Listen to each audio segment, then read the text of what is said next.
Destiny is the first game outside the Halo franchise in over a decade from developer Bungie, but Destiny does much more than just take cues from Halo. Destiny is a game that has taken inspirations from all over. It has characteristics of an MMO, the color-coded loot of something like Diablo, the non-obtrusive storytelling of Dark Souls, the gunplay of the finest first-person shooters, the streamlined class creation of Mass Effect, and the competitive multiplayer you've come to expect from Bungie. It has all these features, some done much better than others.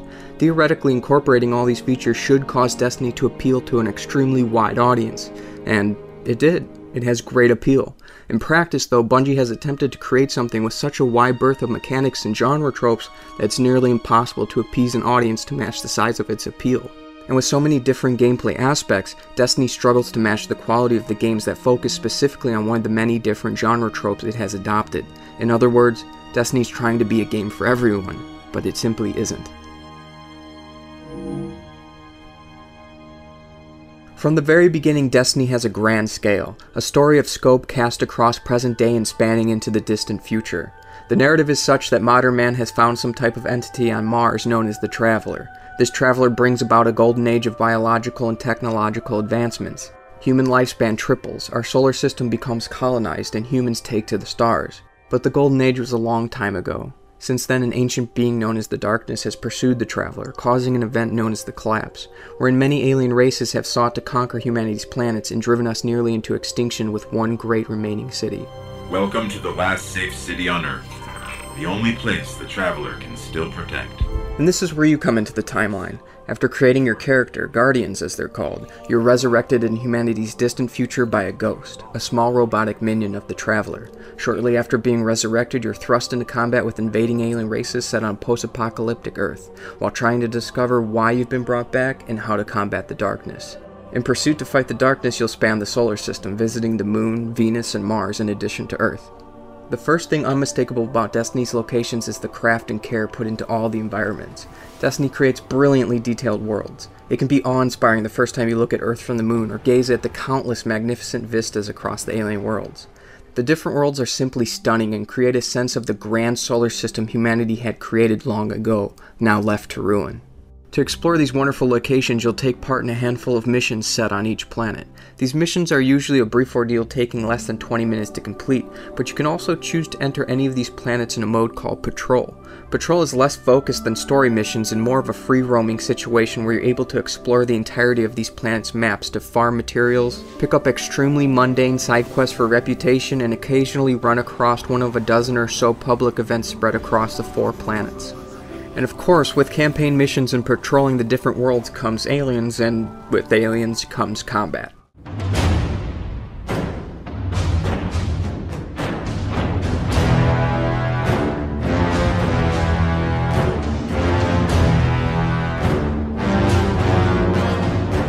There are 3 classes in Destiny, each bringing a slightly different nuance to the gunplay.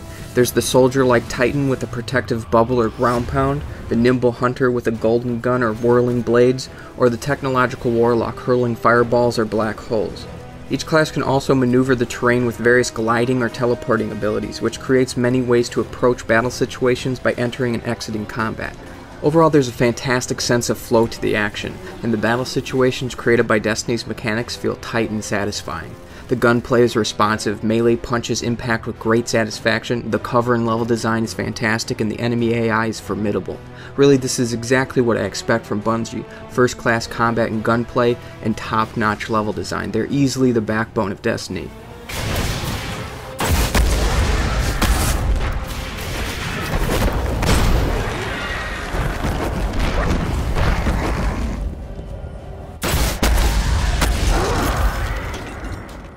But now let's talk about some of Destiny's weaker aspects. Let's start with the story.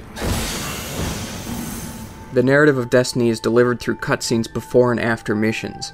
One of my favorite parts of the narrative were brief interactions with an Awoken Queen, one of the game's very few characters. The Awoken Queen stole the show, but there really wasn't much show to steal. I could count the meaningful characters in Destiny on one hand, but regardless of their rarity or lack of consequence, these character cutscenes left me wanting more. They left me wondering about the Queen's people, their culture, and what the race of the Awoken's true motives were, but ultimately, they just left me wanting.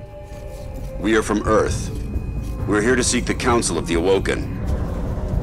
Contradictory to everything I just said though, Destiny actually has a great story, or well, I should say it has a great backstory. Let's make it clear that there's a big difference between narrative and lore, and Destiny's history and lore is actually quite fantastic. These bits of backstory can be unlocked in the game's grimoire by performing various feats, like defeating X amount of a specific enemy type or taking down a boss in a strike mission, one of the game's dungeon-like instances. But these lore entries cannot be accessed in-game once unlocked. You have to go to Bungie.net to read about the universe Destiny has created.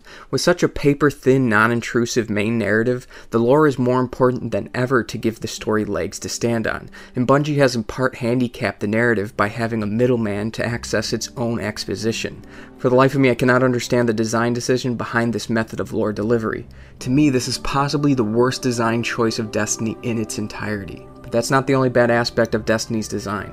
Almost all missions that make up the story are very repetitive. They mostly consist of you fighting from one area to the next, reaching a doorway your ghost needs to hack, and then fighting off waves of enemies. Miraculously, the door unlocks just as you kill the last enemy every time.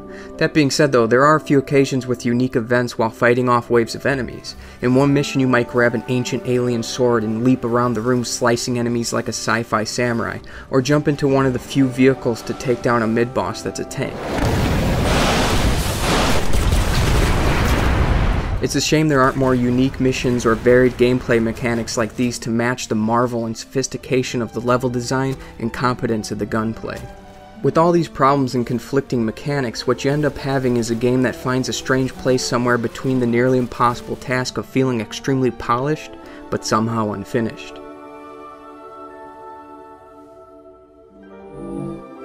Even with all of its faults, it still doesn't change the fact that I absolutely love hopping on a Sparrow and speeding across the surface of Venus with friends, jumping in the Crucible and punching the shit out of a bunch of people stupid enough to run into my bubble, or trying to tackle the nuances and challenges that lie in strikes in the extremely awesome 6-man raid.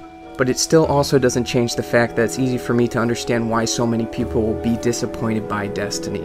Mostly because a lot of the design choices are disappointing. Destiny has a lot of great ideas, but the execution and quality from one aspect to the next is as varied as the many games it grabs inspirations from. In the attempt to cater to all gamers, Bungie has ironically created a game that splintered, and in turn resulted in the exact opposite effect they were going for. Destiny is not a game for everyone. It's not the next generation genre-defining gaming experience of the future that everyone was expecting, but that in and of itself is part of the problem. Expectation. You really have to come into Destiny with practical expectations. Don't count on it being the next evolution or even revolution in gaming. If you can do that, then your chances of enjoying what Destiny has to offer will be much greater.